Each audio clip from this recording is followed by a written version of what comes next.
গত 24শে নভেম্বর গণতান্ত্রিক প্রথাকে বাদ দিয়ে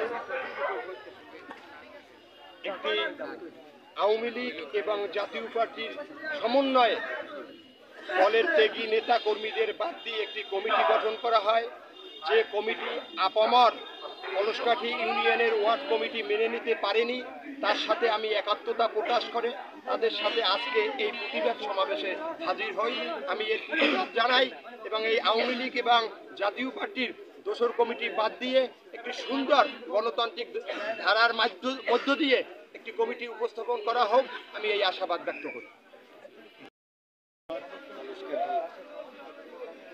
অবৈধ একটি কমিটি দেশে এটার প্রতিবাদে আমরা আজকের এই প্রতিবাদ সভা আমরা পাটেরগঞ্জ উপজেলা আহ্বায়ক এবং সদস্য সচিব এবং বরিশাল জেলা আহ্বায়কের কাছে অনুরোধ, গণতান্ত্রিক পদ্ধতিতে ভোটের মাধ্যমে তৃণমূলের নেতা মতামতের ভিত্তিতে আমরা কমিটি চাই কলসকাঠি, অথবা যে অবৈধ কমিটি দেওয়া হয়েছে আওয়ামী লীগ জাতীয় পার্টি দিয়া, সেই কমিটির ব্যাপারে নিয়ে যদি কোনো অকারেন্স হয় আর দায় দায়িত্ব পাটেরগঞ্জ উপজেলা আহ্বায়ক কমিটি বহন করতে হবে। আমরা আর কোনো দায় দায়িত্ব নেব না।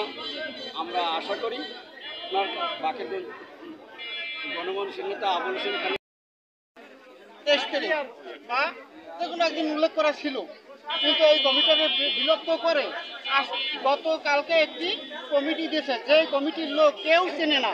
যেমন সভাপতি দিয়েছে নাসিম হাওলাদারকে, নাসিম হাওলাদারকে কেউ চেনে না, 17 বছর আমরা কোনো দেখি না। এবং সেক্রেটারি দিয়েছে রঞ্জু আলামিন মোল্লা, সে দলের লাগে ছিল, সবসময় আছে বা ইতে আছে, হ্যাঁ কাউন্সিলের মাধ্যমে সেক্রেটারি পদেও ছিল, কিন্তু এই যে এই কাউন্সিলের মাধ্যমে এরকম হোক। 2 ঘন্টা 1 ঘন্টা আমি কথা কইছি, 1 ঘন্টা কইছি, ইউনিয়নবাসী সবাই আমার লাগে কইছে এই কথা যে কলসকাঠি উন্মুক্তভাবে কমিটি দেওয়া হবে। আমি এই আশ্বাস করে এলাকার জনগণের লাগে আমি সবাইকে কইছি যে নির্বাচনের মাধ্যমে কাউন্সিলের মাধ্যমে এই কলসকাঠি ইউনিয়ন বিএনপির কমিটি নেই। আচ্ছা, এখন কি হয়েছে সেটা বলো। এখন 24 তারিখ 24শে নভেম্বর কালো কমিটি, এই কমিটি মানি না, আর এর মাধ্যমে ভুয়া কমিটি মানে পকেট কমিটি এই মানি না, আর এই কমিটি ছাড়ছে, এই কমিটি আমরা মানি না। মানুষ মানবে না। আমার দাবি কাউন্সিলের মাধ্যমে এই কমিটি করা, জনগণ যারা ভোট দেবে